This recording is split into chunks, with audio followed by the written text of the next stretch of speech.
नमस्कार. आज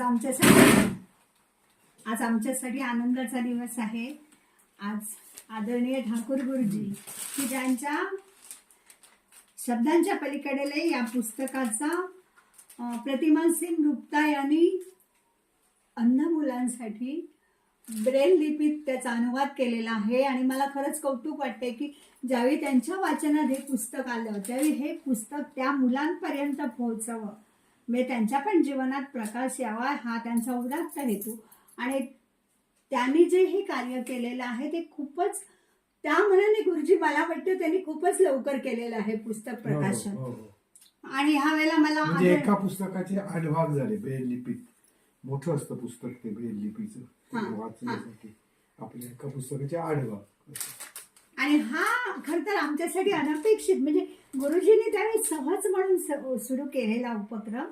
त्यानंतर आदरणीय रश्मी आंगणे मॅडम यांनी त्याचं त्या करत असलेलं अभिवाचन आणि आता हे ब्रेल लिपीत झालेलं त्याचं अनुवाद. आणि हे सगळं आहे गुरुजी. खरंच ना आम्हाला खूप अभिमान वाटतो की हा अशा सुंदर गोष्टी आपण केल्या आणि त्या जशा आपण पुढे पुढे विचार करत जाता, उंचीवरती जाता, तसा तसा हा प्रवास उंचीवरती झालेला आहे. आणि आज आपण मंडणगडला त्या पुस्तक प्रकाशनासाठी जात आहात आणि त्यासाठी खूप खूप शुभेच्छा. आणि खरंच मला खूप आनंद वाटतोय की आपण बेळगावला जाताना बालसेवा पुरस्काराच्या वतीने आपण इथे हा सोहळा केलेला. आदरणीय वीणाबाईंनी त्यावेळी होत्या. हा दुसरा सोहळा आहे. लवकरच असा तिसरा सोहळा घडून म्हणजे माझ्या मनातलंच मी तेच बोललो. हा, तर याच्याबद्दल 2 शब्द. नमस्कार. मी धांजी सर आणि तिकडून आंगणे येणार आहेत. तो सुंदर कार्यक्रम.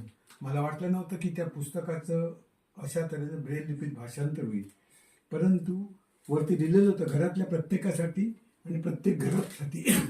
प्रतिमा सेनगुप्ता या अंधशाळेच्या संचालिका आहेत. त्यामुळे घरातल्या प्रत्येकासाठी आणि प्रत्येक घरासाठी हे नाही आहे सर.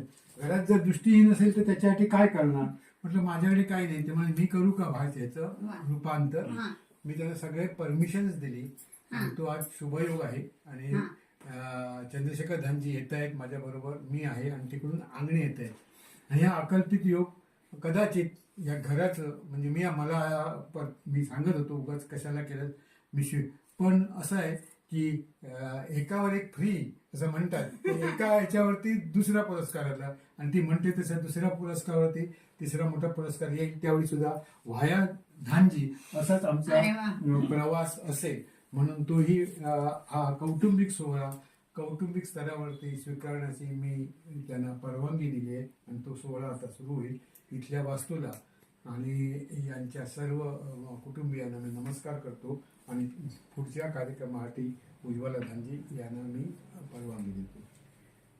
आपले खरंच आमचं भाग्य आहे की हे असे कार्यक्रम आमच्या घरात होत आहेत. वास्तू सगळ्यांच्याच असतात, पण त्या वास्तूला सुद्धा असे पवित्र योग जुळून यावे लागतात. आणि आज औक्षण करताना खूप चांगलं वाटतंय.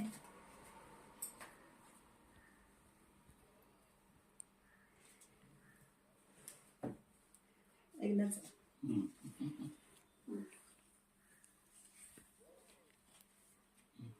आणि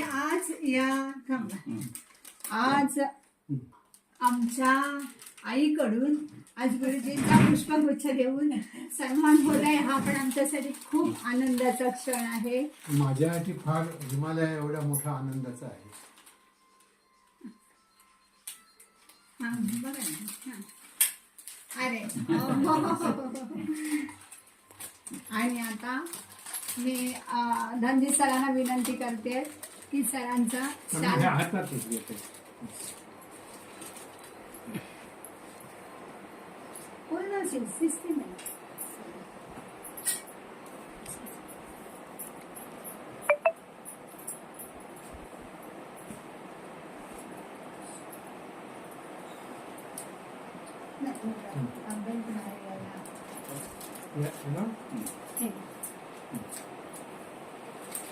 आणि आज खरंच खूप सुंदर ह्या सगळ्या गोष्टी साजऱ्या करताना आपल्या चेहऱ्यावरती असणारी प्रसन्नता आम्हाला खूप आनंददायी आहे. असेच शुभयोग, असेच अनेक शुभयोग असेच घडत जाऊ. ही मी ईश्वरचरणी प्रार्थना करते आणि गुरुजींच्या लेखणीलाही विनंती करते आणि धन्यवाद म्हणते. पुन्हा धन्यवाद. धन्यवाद आणि आभार धानजी कुटुंबियांचे. एक सुंदर योगायोग आणि एक सुंदर कार्यक्रम. धन्यवाद. हम्म.